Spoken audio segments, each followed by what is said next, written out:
Okay, this is Tamara Sweeney from Love Dominates. I am introducing to you today the beautiful girl that is in this picture, Faith Combs, and her mom, Tasha Combs, from Richmond County, Georgia. And this is a story of hope. We actually brought Faith back after 28 days missing. And I just want Faith to be able to talk. I also want Tasha to tell her story. Trynati and little Maverick is in the back there. So Faith, why don't you tell us, Faith, how do you feel being back with your mom and Maverick and Trynati? Happy. Aww. What have you been doing? Talking. More. Yeah, there was this story is, I said I can't imagine like parents like you who are still going through just the separation of it. I mean, I was like, the lady even in the restaurant last night when we went to celebrate, she said, oh my goodness, what you must have been going through. I said, yeah. I was like, should I laugh? Because is she laughing? Is she okay? I was scared, I don't remember. But I was like, oh my goodness, it was like, how do people deal with this for years? Because yeah, you have your moments of, but then I was like, okay, time to focus, time to energize. And when she it's a roller coaster ride for you guys. I mean, that's tough. I mean, to hear that she was singing in the shower this morning, that's a great. Hey Faith, what song were you singing? I was singing a song from Ever After I. Which one was it? The one you were playing yesterday and today? What's the name of it again? Power Princess Shining Bright. Power Princess Shining Bright. What's your favorite songs that you were dancing to from Descendants 2 for us? Whenever mommy would get sad before you went missing, what was the name of the song? Space Well, what really got me is when you said that Faith was not speaking, that she was not talking. So just the sign of you coming back and being with your mom and talking more, hon, that is so great. So great. It's good to hear your voice. In the courtroom when that was said, I mean, literally to paint a visual to people, it was, you walk in there, empty table. I was like, okay. I expected, I was expecting someone to at least be on the side for Faith, because her attorney was there because this is a juvenile case, to where the kids are the status offenders. And so all of this, they said, one of the one of the cops in the area actually said it's very rare for a child to be being deprived. And so this has been a roller coaster since 2016, but I've complied because I wanted my kids to be okay and to not end up in foster care, because that's where it was. But then when my family was pulled in, and the case manager, Megan Tabernico, it got messy. And I was like, where's my kids since January 5th? And as I was talking to her, because of the one phone call that we got January 14th, where it was blocked, I said, was somebody standing next to you that call? And she was like, yes, mommy, and you were on speaker. And, I asked, her aunt, I could name her name because they were acting like, it was just sad. They tried to paint that I was mentally unstable. And they're controlling the situation. So, yes, so everyone understands is they end up using their power and putting threats to your family members to go against you guys. And all that chaos that they create, they're in hopes that you're not going to be able to figure out what's going on. And I commend you for sticking with it, educating yourself, doing your due diligence, and bringing back Faith. And it's all about knowing the law. And you did a good job. You were in compliance. There was absolutely no reason that this should have gone on. So you have one bad caseworker, Megan Tabernico. God knows what a reason is for doing this to children, innocent families, that obviously Faith loves her mom. And I do want to go over emotions and the trauma that a child goes through by being torn from their family. You should never be torn from someone that you love. But go ahead and tell us your day yesterday of being in that courtroom. Just the video that I went live with in the court halls, I said, Trynati, take that thing on live real quick. Again, still learning. And so I went on live because right before that I had a prayer with a pastor, and she said, can I be your spiritual mother? Because I feel like you're anointed. She said, you're humble about everything you've gone through and you're honest with it. And I was like, wow. I said, yes, ma'am, you can. And there's Luann is the very powerful. Yes, that I call mom. And so I just called Luann mom. And that was an honor within itself because she's actually buried her kids and her family from cancer. So things like that resonate with me.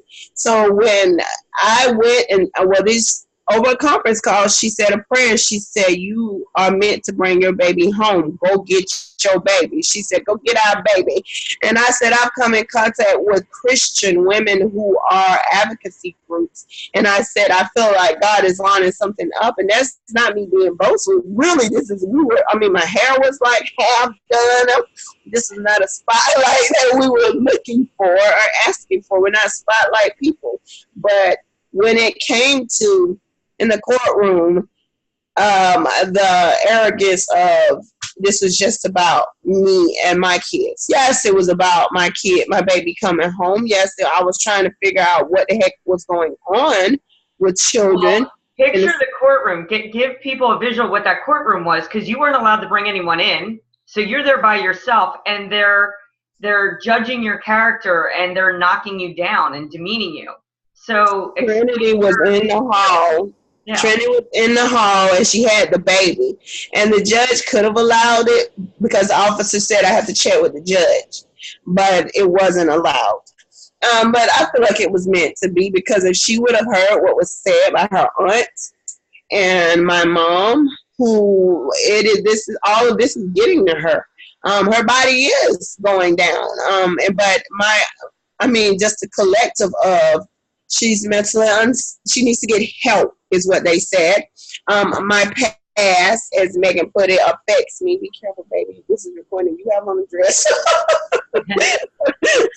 And so it was, you want me to sit up? I'm sorry. She wants me to sit up and hold her. That's okay. That's okay. But the collective, this is what's going on, and she's unstable and trying to use something that I've survived against me. You're not going to do that. But when I walked into the courtroom, because Trynati looked at me, I said, it's going to be okay. When they said she couldn't come in, I said, it's going to be okay. And I said, just stay calm. And I walked into there, and I saw my family they had already just walked in. I saw my parents, just a brief glance on the side, and they actually was sitting behind me. But my mom's attorney was on the left side, and his name is Adam Rand. But I sat at the table and I looked to the side, and I actually asked the prosecutor, do I need to go into pro se mode? Because, there was no one there.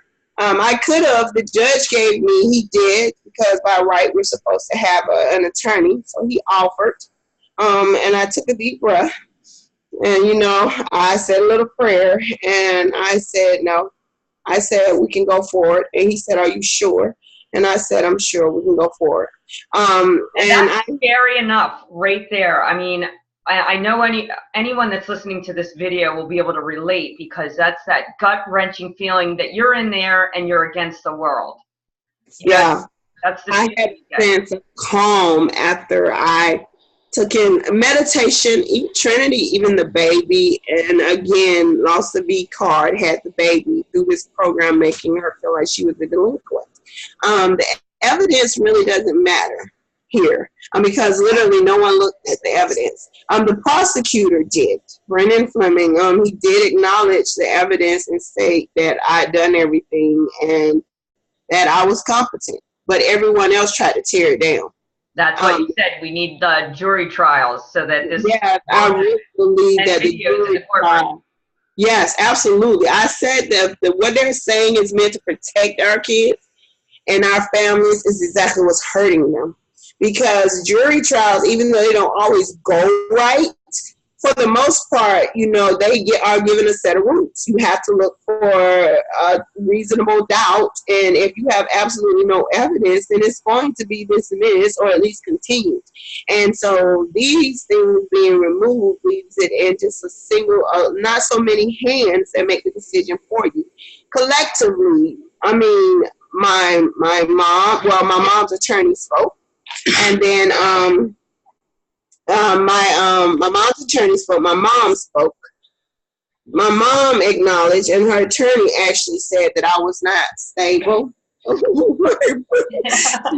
Hi, Maverick. Hi.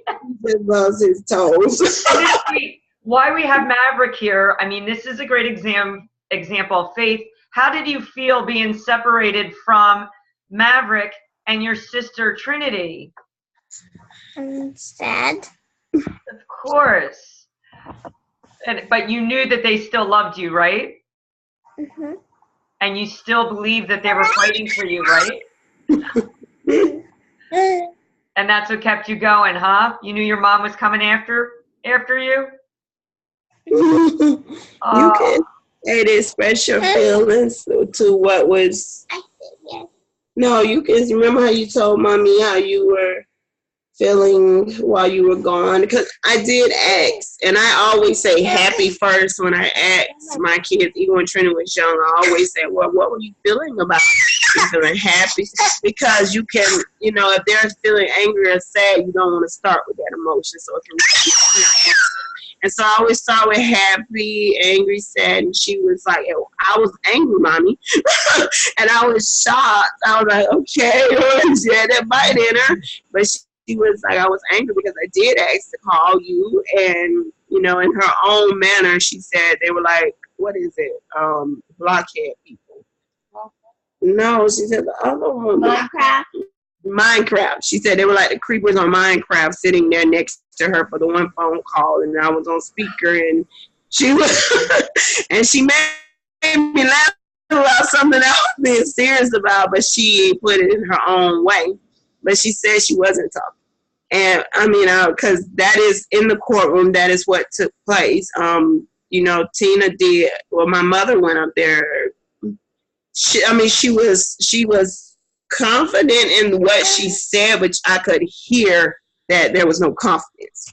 But she did state that I was not stable, and the judge asked her, how long did I abide by the custody?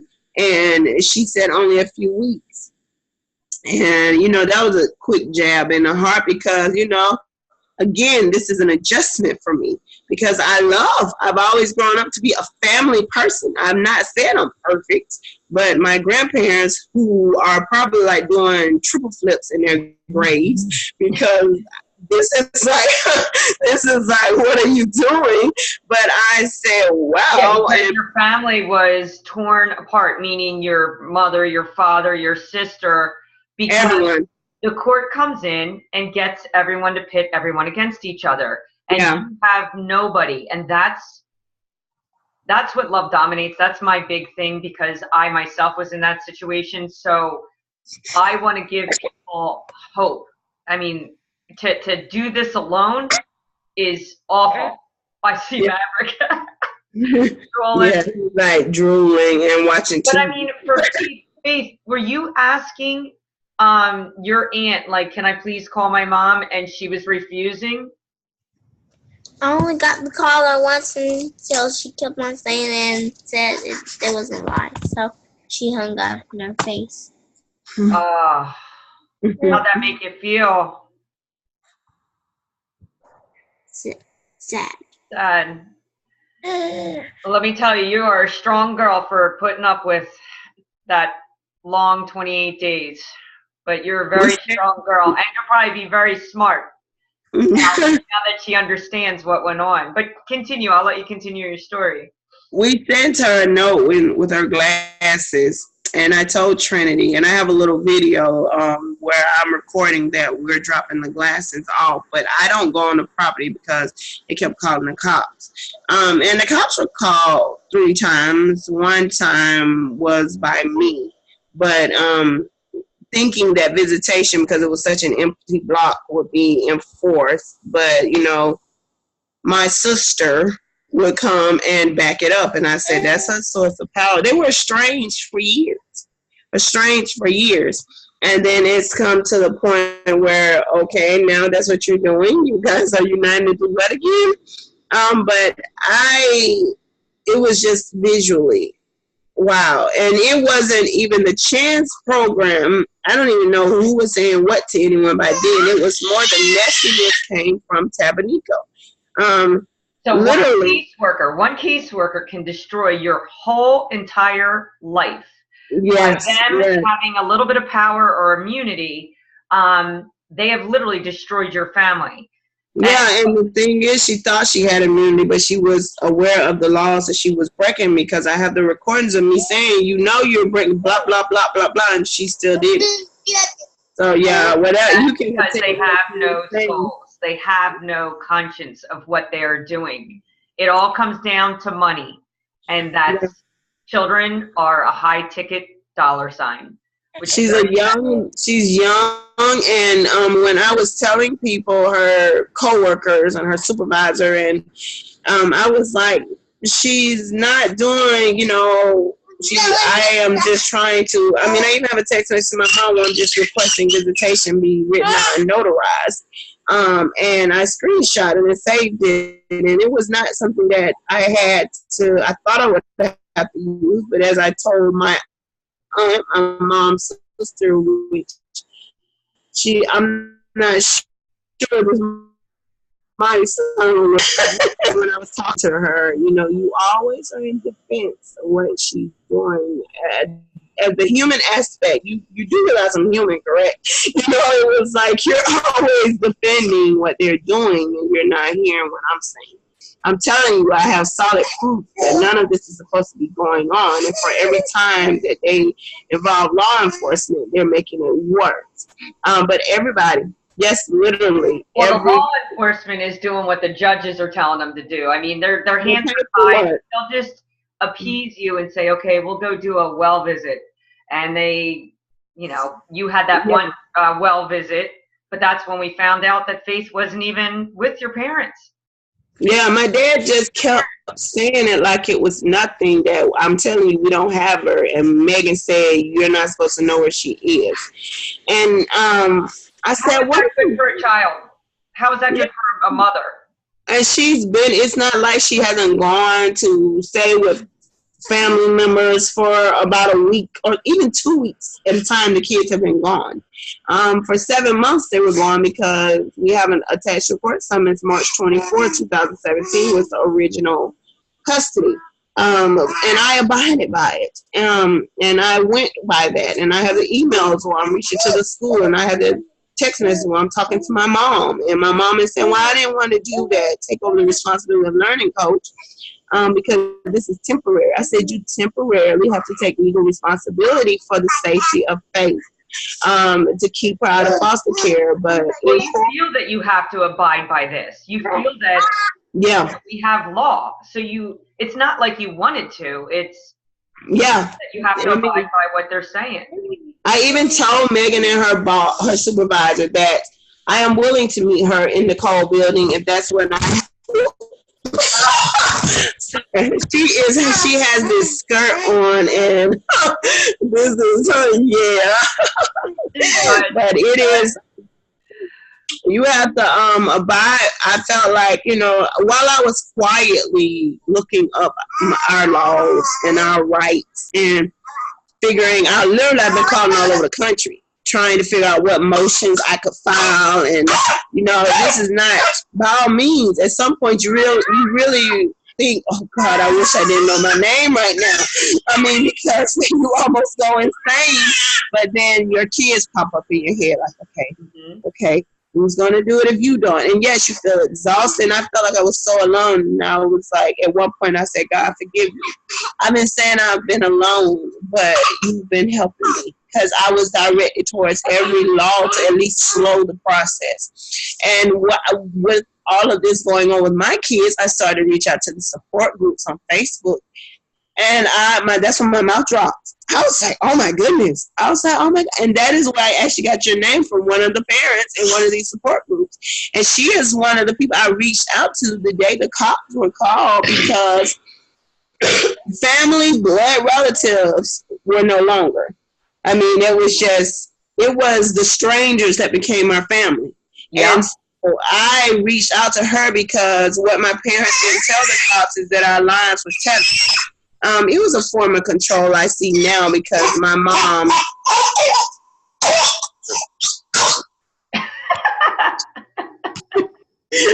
Yeah, he's having a moment. That's all right, Maverick. That's cool. He actually went to the doctor for that, and that was when one of the caseworkers was harassing us to do for the false report. But that's at the end of the story. What I want people to understand, especially people that aren't targeted, what you went through, because here you have the pressure of the caseworkers. Not only the caseworkers now, you have the pressure of your parents not understanding what's going on. And they are threatening your parents jail time for 20 days or $1,000. So of course your parents are going to be like, I don't want to go to jail, so sure. And they throw you right under the bus. Take my granddaughter. I mean, it was truck. It was one of those trucks. What is that? Freight truck. How are you supposed to juggle a career, a job? And they all say this is in the best interest of the child. No, it's not. The best interest of the child, you could be a drug addict. You could be living on the street in a box. It doesn't matter. If you love your child and you have that loving bond and you're not physically harming her or neglecting her by not feeding her or whatever, then there's no excuse. You two should be together. All of you. They didn't even run a drug test on me, but they gave my parents one. And I'm like, what's wrong with that picture? I mean, that's like an automatic. You're in the process. And I'm asking and begging and pleading, please don't do this. I said, why are you doing this? You have no idea what we've been in. And so they wouldn't stop. And Tabanico, when I had a seizure on the property, because I did start having seizures, I wasn't sleeping. I wasn't sleeping properly, and it was just instant. They took your child. Like, if anyone was sleeping and comfortable, that's a parent who doesn't love their child. A parent that can't sleep and is doing what you did, it just shows how much you love your kids, how much strength and courage that you had to go up against these people. These people have no souls. They're the ones that need the psych evaluations. The young lady who did the psych eval on me, I looked at her because she was very erratic. And I don't judge, but I was like, it was like, and I do speak fast when I have a lot to get out in like a couple of minutes. So I don't know if that's what they're assuming, but that was literally how the lady was talking who was giving me the psych evaluation. I was like, and she tried to say I said something that I did not say. And I said, no, I didn't say that. And I literally breathed your words. Yes, but what she didn't know was per Georgia code, I was recording that. And you're not going to, because I figured this is not paranoia. Megan Tabanico got on the stand and under oath said that my Faith was afraid to go to a brick and mortar building because she's in an online school. That they actually gave my sister the ability to access and took me off. I contacted corporate for that one. But Megan got on the stand and said that Faith was, I'm not sure who it came from, but her mother told, but then she also said her mother said that she'll get shot if she goes to school and whatnot. And one thing I have never tried to instill in my kids is paranoia.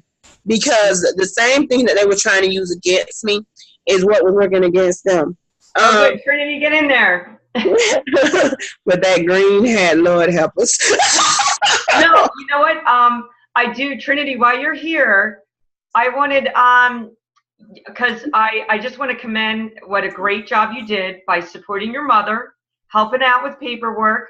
I mean, for a 17-year-old child, you're still a child, but you're a very smart, and unfortunately you had to grow up very quickly because of this court system. But it's just going to make you stronger. But how did this affect you, like by being separated by your sister? It frustrated me, and it did make me have the I did try to. I got arguments with my mom, and the parental alienation took place before my sister was separated. Those 7 months, they would tell us, we couldn't talk to my mom, we couldn't call her. 1 second. For the 7 months she's talking about is when I let my kids go with my parents again from the March 24th thing just for their protection. But I barely saw them and talked to them. So that's what she's talking about, but you can go ahead from there. And they told that we couldn't call, and when Faith tried to get my grandmother's phone, she would actually tell her that it was on, like it was dying, and Faith would be like, well, it's at 54%, and she was like, it's dying. How old were you then? That was just last year, 16. Yeah, I was 16. So that'll probably stick with you the rest of your life. Like, for no reason at all, you're taken away from your mom. And then them telling you 54% or 50%?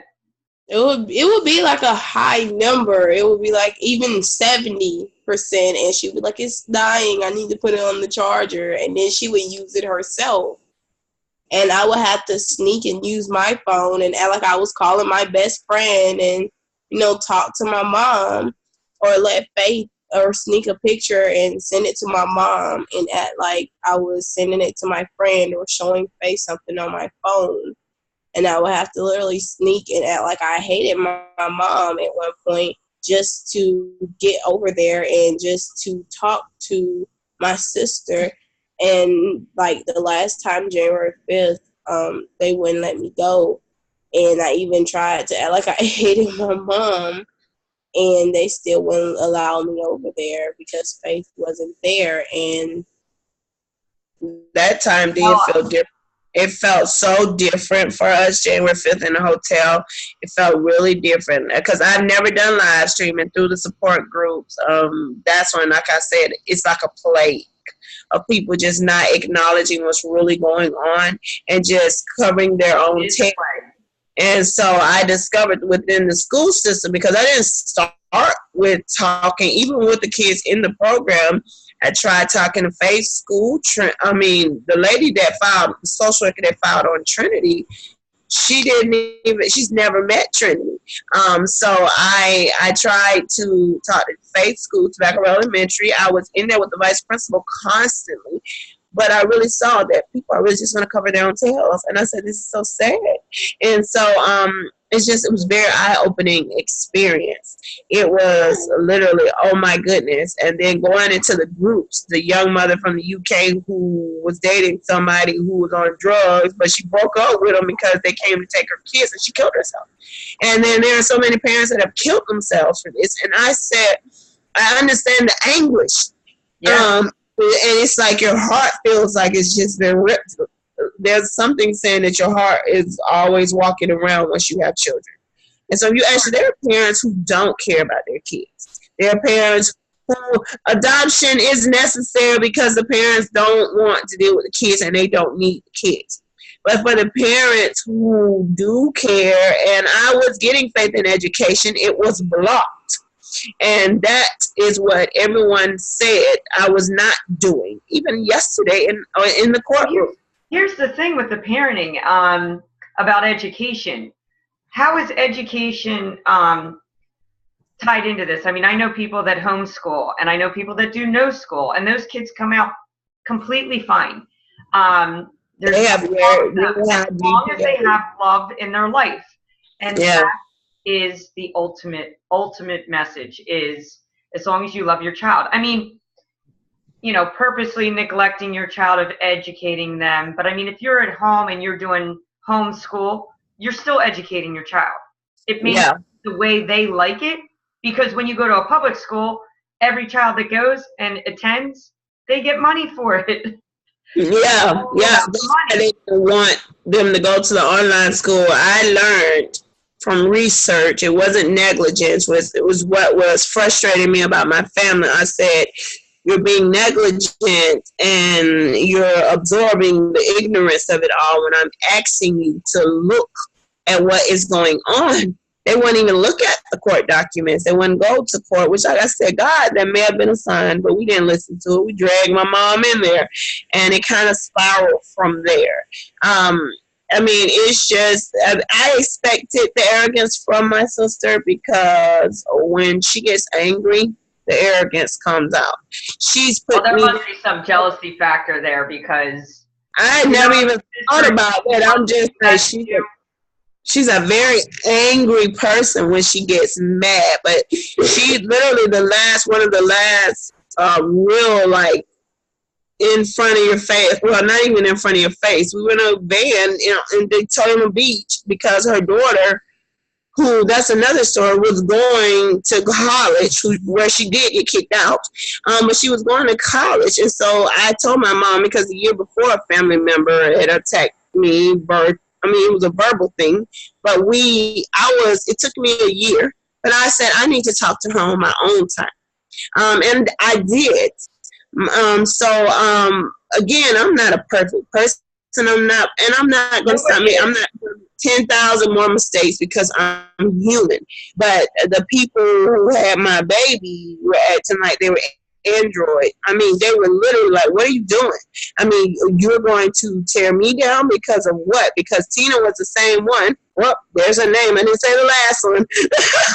She's the same person who you sat in that van and you put me down like a dog. And you told me that that's why my daughter does or treats me the way she did. Trynati, I mean, Maverick wasn't even born again. I don't judge my child for that, because she is nursing him and all as a teen mother, and she lost her virginity and had a baby, and she even the birth, she didn't scream. We heard a grown woman screaming right after that. I was like, dang, put a pill in my head, went to sleep, bro. She woke me up to hear the, like, I said, you hear that? She's like, I was like, oh, man, I gotta get some sleep. But it was like, I mean, it's like, I'm like, don't you get it. Well, going back to how you felt treated, no one, and I want to say this, and I mean this, you said you felt like you were treated like a dog. Yeah. No one should ever be put in that position, because no one should be demeaned. Everyone should be treated equally, because you said it. We are all human. We are one human race. And for your own blood and your own family to treat you like that, it just tells me that they have their own insecurities, that they have to put you down. I told my kids, bullies, if you look at bullies, don't take it personally. It hurts, but don't take it personally. Because if they feel like they have to put you down to lift themselves up, then there's a reason for that. I said, because that is absolutely why. I mean, she literally was talking about, I'm the only one that our parents don't have to help out. I mean, she put my siblings down too. But I was like, what are you talking about? And I was trapped in a van. I said, let me out, because you can only, like, I have a wall of, okay, we're not going to let this happen. And it takes a lot to piss me off. So I'm like, she was knocking them bricks down. I said, let me out this van. She said, no, you're going to listen to what I got to say. And this was like before this whole court situation took place. But that is her coping mechanism, to demean. And so I have still, even after that, during our baptism in our church, I stopped attending for my own personal reasons. But I went to the baptism, and it's like with the hose, and that's like a powerful thing for me. And Tina was there, and I went over and we hadn't spoken. And her husband was next to her, and I went over to hug her. She tried to pull away. I said, "You can't do that at a baptism." Oh my God. She didn't fully pull away. She stopped, and I said, "I love you." And I said, "You know, I'm just letting you know I love you." That was before all of this. But, you know, don't you dare say that I'm this hateful, angry, bitter person that I'm not. Don't you dare say that I am this emotionally unstable person because I'm crying because my children are going through so much and you just like to attack people. I mean, that drives me crazy too. People will sit there and say, well, it's your reactions or whatever. But if you flip everything around and say, let me take your child away from you and let's see how you're going to react, you're in panic mode. It's panic. You know, I was in panic mode for a straight week. I was in panic mode for a straight week, and I was like, Trynati. I was like, well, wait a minute. Okay, I can't do nothing with that. So let me call this crisis out of you. The lady said, are you thinking of suicide or hurt anyone else? That's the mental question. That's evaluation. You hear that when you've been in therapy. And I said, no. And she had to get off the phone with me after about 15 minutes because I don't want to kill myself. I want my children to be okay. And it's not about just my children. Again, our eyes were open to, you hear about the nightmare stories, but to see the voices of them behind the nightmare stories. I said, and then at one point during this whole process, I was like, God, I don't understand. I've already been through so much. Are we meant to be in this? And it was like I could keep. They didn't even tell you if Faith was, I hate saying this word, but dead or alive. Dead or alive. And that is not right. That is not right. Anyway, I think those words. I'm afraid this video might cut at a certain time, so I really want to get a message out to the people. What would you say to everyone that you just went through by giving them hope? What would you say, and what would and Trynati can chime in on this, and same with Faith. Sleep. So just chime in on like how you can give these people hope and your emotions and what you felt by getting her back yesterday. For getting her back yesterday was, I just literally was screaming. I was literally like, they could call me crazy walking out the courthouse then, because once I called, Trynati told you, she said you screamed about it, and I told, I called Pastor Pam, and I told her, we were sitting there, and she said a good prayer, and she said we were sitting in there with the vending machines, and there was a conference call going on, I believe, at the time that I called. So she said a good old prayer, and I was like, we got it. She said, I told you, thank you, Jesus, God is good. And that lasted a few minutes, and then we walked out of the building. And I said, you know, when I first walked out of the courtroom, though, I said, Trynati, come here. And I put my hand on her face, and I said, she's coming home. And she said, you're lying. She said, you're lying. And she had a tear in her eye, and holding Maverick. And I said, no, she's coming home. As my family was behind me, but I said, there are certain ties that we have to cut, we have to sever. I don't hate them, because I stopped hating people a long time ago, because that's a piece of my soul I'm not willing to give to anyone. And so I said, I don't hate them, but they're not meant to be in our lives. My dad did try to walk over and talk to me when the others were talking to the caseworkers. I know that he's struggling with this, but I couldn't convince him to. I'd love to hear their side of the story now. I would love for them to come out and find out a lot. They're not going to give it, because collectively Tina and my mother stated that Faith was not safe coming home with me, and I was emotionally unstable, and that she was not getting an education. And you know, I did say, Your Honor, when I was given the opportunity, I said, Your Honor, that is sadly I've had to remove emotion, and that is not what has taken place. And for every lie that they told, I had a document to cover it. Or a recording to cover it. Megan Tabanico said I was just throwing cameras in her face, and I'm the lady, really, I don't have that much memory on my phone. That is not what happened, but that's what she got to understand and exaggerated. My message is that I didn't break any laws. I didn't curse anybody out. I got really close when Megan had the officer put his arm up, and I was going to my baby last week, and she was just cocky about it. But I said, no, I realized.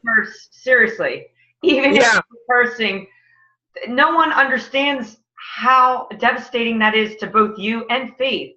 Ripping a parent and a child apart is just wrong all around. Her sister didn't express against that. But it is just, don't give up. And yes, I have been human. I have cried, I have screamed, but then I channel the anger into something else. I pray and I try to meditate, and I forgot to meditate for a while, and I remember that God has not left us, and sometimes you're just meant to fall into something. And so I'm not saying, again, I am not saying I'm going to like revolutionize and change the world, but if we can add some hope to one or two hearts and encourage, then I hope that makes God proud. I mean, it's literally about these innocent children. These are our future. It's not my kids happen to be a part of it, but we were meant to see it. And so I have very loving and nurturing children. And again, we're flawed. We're perfectly flawed. But when I went to get her, and that video, it was like the feeling that you saw was what we had. It was like our hearts were exploding. His phone is on that. Our hearts were like really, we're not going to let it die. Our hearts were really like supercharged, and you know, Trynati would barely let me get her. But even Maverick was, I mean, we had to wake him up, but he felt better. But it's just, don't give up and don't break any laws, and you don't have to be in anyone's face. It's just a matter of knowing your stuff, because my kids didn't have to be in with their phone. I mean, the judge was irritated. The prosecutor, as I said, did acknowledge what was in front of him, but the judge was like, you won. Because when he said that, it kind of stung a little, only because it wasn't about winning. It wasn't about winning. I'm a competitive person, but that's with soccer. You know, not about my kids' lives and other lives. You hurt their egos. But you're right. It's not about winning. But it was like, you know, he said, as far as this is going on, he said, as far as an education, you know, your children, that's going to be on you if the child gets an education or not. You know, after all of them stood up, not the prosecutor, but my mom's attorney, and not even the judge, he was listening to what was said, but everybody, the case records, Carolyn Johnson, he apologized to them later and said, thank you for a thankless job. I mean, okay. I just, yes, Your Honor. Because all like Pastor Pam said, she said, sometimes you just got to be quiet and let God work. Yes, Your Honor. You know, I told him, I mean, no disrespect to any of you, but January 5th felt different. And that's why I went live. And the advocacy groups came in because I was getting nowhere legally by myself. But it took a long time to come across you guys. And it makes a difference when we all unite. It's a scary, frightening thing. But if you do it strategically while abiding by the actual laws, you don't have to sign anything that you don't agree with, because that family plan she tried to get me to sign a year into the case would look like 5 more years. And I was like, I'm not saying that. I do not understand. I mean, I really didn't. There you go. That's all you have to say. I do not understand. Yeah, so don't it was sign like, a thing. Don't give up. If you sign, I mean, my biggest mistake was signing things. I started signing things early on, and I didn't know what I was doing. You're trusting them. Yeah, you don't know your rights, but it went really out of control because of the caseworker. The caseworker didn't even come to my house with the cops. She got my parents to call the cops. And so that was in itself was a visual thing. And Tina rolled up behind them, and everybody was on the other side. And it's not saying they're on the other side as, everybody is against me. I felt they were against my children. I said, you're hurting my children, and I'm only hurting because you're hurting them. But trying to use my PTSD against me, Ms. Tabanico, that is something I survived. Being sexually assaulted. Anyone that goes through parental alienation usually has PTSD. I mean, this is so severe. It's the same thing that the veterans go through after going through a war. I mean, They try to here use we my are sexual. at war in our own country of our government stealing our children. It's wrong. They try to use sexual assault against me, though. Did you discuss your past? Yes, because if you actually do some digging, you should see that I was missing for a couple of days and I was on the news. But yeah.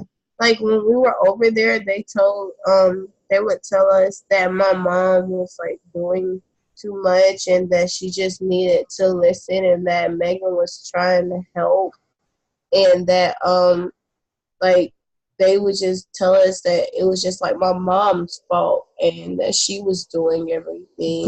So right there is a great example, Trynati, of them trying to brainwash the children against their mother. So they're trying to sit there and saying negative things about your mom when in reality it wasn't true. Where Meg was the culprit there. The day that I had to act like I hated my mom to get over there, my mom dropped me off and she came back up because I left something in the car and she was honking the horn because she didn't want to step foot on the property. And so they were like, my grandmother was like, my blood pressure is going up and why is she still out there? And my aunt was just like, well, don't let it get to you, Mom.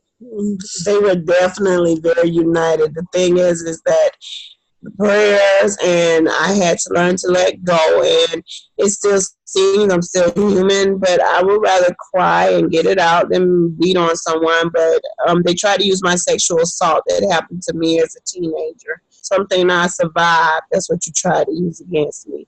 I survived it. That's awesome. I'm not a victim. I'm not a victim from that, and you're not going to re-victimize me.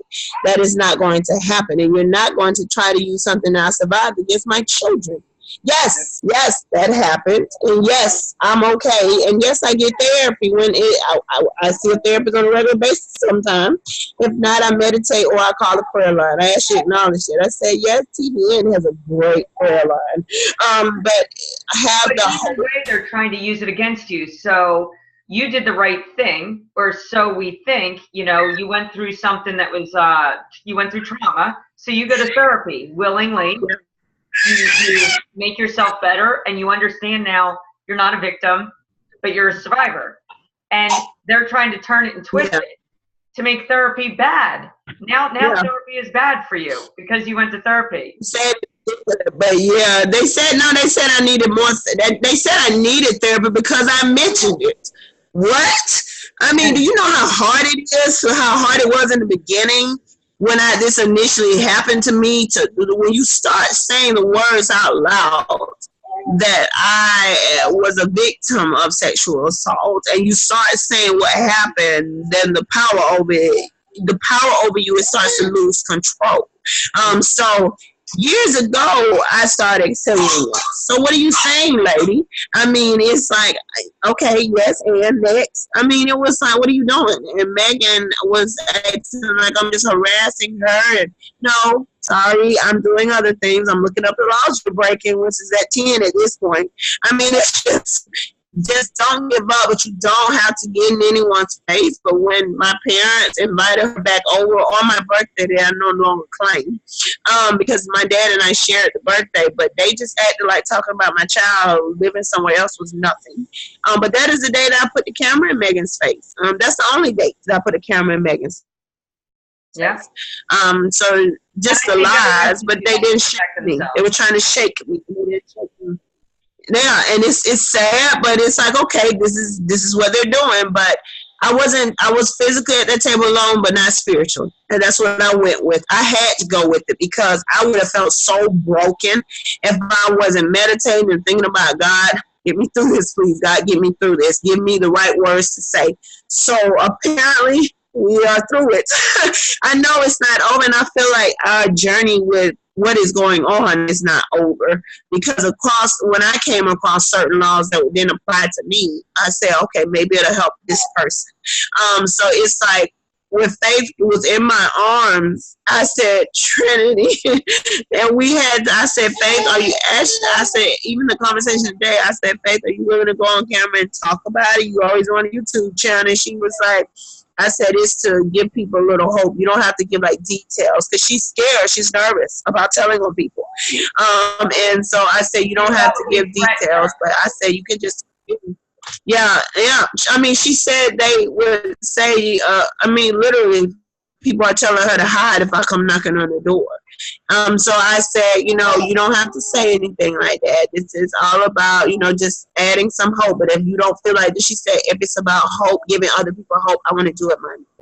And that is like, but instantly they said she wasn't talking. Tina and my mom said that she was not talking. And when the judge asked if it was did they think it was a part of this? They said no. And you know, they were Tina was very arrogant. Yes, I work for the Board of Education.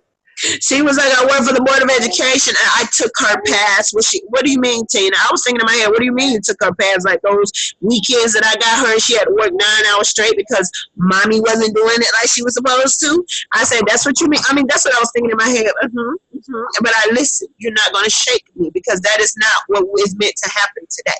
And so I went and I got my baby in my arms, and I said, Mommy loves you. I said, and we're not going to hate. We don't hate anybody. I mentioned the sexual assault because I walked around paranoid for years. You're looking left and right because they said they're going to come back for me. I mean, I'm looking around left and right. Like, oh my God. So when I had Trynati out about it, by you talking out about this, number one, the courage, the bravery. Now you have no fear in your life. The person that has fear is the person that sexually assaulted you. So yeah, and it was multiple you and humiliate you, keep you down. And now they it was multiple men. It was multiple men, and I went through it as a teenager. And when I popped up on the news, I was shocked to see myself. But I was like, I mean, they weren't prosecuted because I blocked them out for years. And then like a couple years later, I was a child, but they told me statute of limitations had run out. But I stopped giving them power a long time ago. I literally, because they were walking around the same city. One of them, I ran into them in the store after I'd had Trynati. And I said, I don't want to be the mom that's stuck in the house and can't go to the store. But I want to help the mom that is, if possible. But it's like, I don't want to be that mom. And so I started using her as my focal point. And so that helped me span out to here, there, and there. And I joined the PTA I was a treasurer, I had to get in front of a bunch of people. And so that was in itself. People think it's small, but that was huge. But I wanted to show her you can do whatever. You can overcome. And I really went from calling myself a victim to a survivor. I said, I survived this. I am no longer victimized. When I saw one of them in Walmart, I looked him in his eyes. And we said nothing.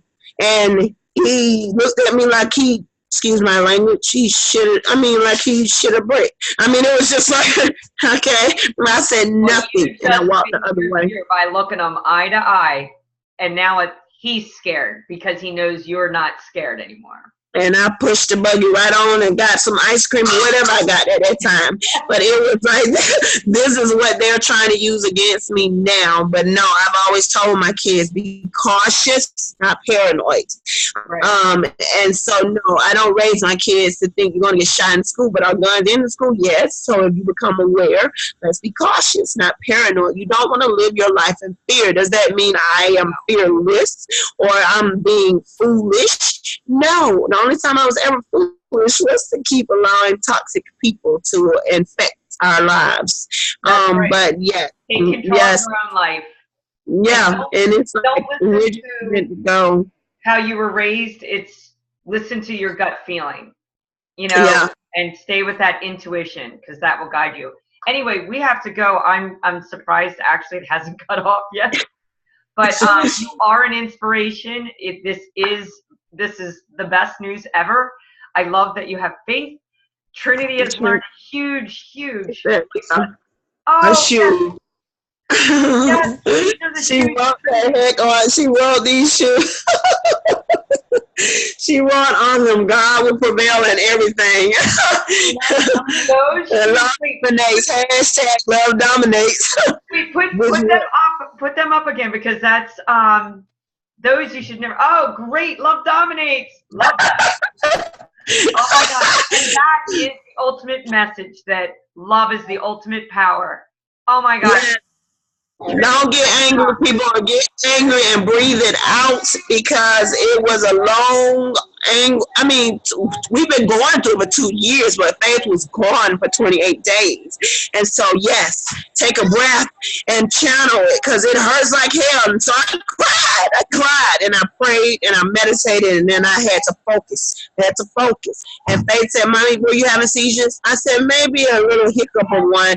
I said, outside of that, no, Mommy had some business to take care of. I had to get you back. And so she gave me a high five. But when they said my baby wasn't talking, she's a chatterbox again. I was worried. I said, are you sure you're okay? She said, yes. And I said, you weren't talking? No. She said, because they wouldn't let me come back to you. So she has not stopped talking unless she's asleep. She's been dancing and everything. She's ready to put up her YouTube channel too. She's like, Mommy, can I do it now? I mean, that's great. Might as well, baby. Get her to speak out to the children that are in foster care, and she'll be a role model for those kids that were sent into foster care for no reason at all and need to be back and reunited with their real mother or father. I mean, it's awful. This all stops. One voice becomes many. Yes, but you, Tamara, for anyone involved, they should have left me alone. I might have not read so much. This needs to stop. I'm over it. Seeing, I don't want to see. We're going to see people get upset and get hurt, but no more tragic stories about a CPS worker having too much power. This is not going to keep happening. But we all have to, even if it's quietly, you speak up. By filing something, you file 10,000 civil rights motions if you have to. Let it be known that you have a voice. Your children, if you're breaking the law, of course you're not going to be doing all this. I mean, if you're breaking a law and being illegal, why would I be doing all of this? I'm never going to Facebook Live because I'm not breaking any laws. And I have proof. Make sure you have your proof, people. Yes. But you send it to 10,000 other people too. Yeah, but thank you so much, because you were instrumental in the support among other people that I don't mention for obvious reasons. But the network is just amazing, and it kept our heads up. And last night we even ran into strangers. I was realizing the betrayal. I'm limping, and Trynati ran into the stranger. She said she was molested, and she was praying and holding Trynati because Trynati was molested. And Trynati said, she's in that bag saying, tell her what happened. Trynati needed to run into that lady. I said, God is a powerful God, because as we're walking out of the restaurant, Trynati, my papers fell. And she said, oh, my mama gonna carry me these papers, because it was the court paper. And the lady, her kids were helping, and then she saw them, and she survived things. And she's come from, she said, being an alcoholic and all. And she has the breath of God on her. And so she was touching, she was holding Trynati and praying, and I saw it touching her. And then I walked up like, okay, I see Trynati in the spirit on her right now. And I found she talked to me, and then she prayed with us. God is everywhere. You just have to be able to receive him and accept him. And I'm far from perfect. Like I said, I block. I've been blocking him. Lord forgive me, but I'm letting you in now. No, that's so true. And there's so many people that you just touched that woman, and hopefully she'll read your story, understand it, and start, following the same patterns. So you gave her hope. It's all about giving people hope and ending this. But anyway, we really have to go. But this is like, I love you so much. I am so, love dominates. It really does. Keep love in mind, and you will dominate whatever you need to. They ain't getting my baby. I love y'all, bloodline, but stay away from my child. That's right. That's right. And you know what? You enjoy the rest of the day, and I'm sure I'll be talking to you. But love Faith, love Trynati, love Maverick. Bye. She woke up. Bye. You slept through that. It happens, guys. It was a scoop. This will happen. Just got to focus. We have to focus. I'm not saying I'm perfect, but let's focus, because to get it done. Thank you so much. And I know we'll be talking to you. I hope it recorded the whole way, but I think it did.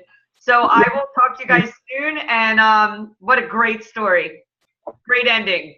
Thank you. All right. Bye, guys.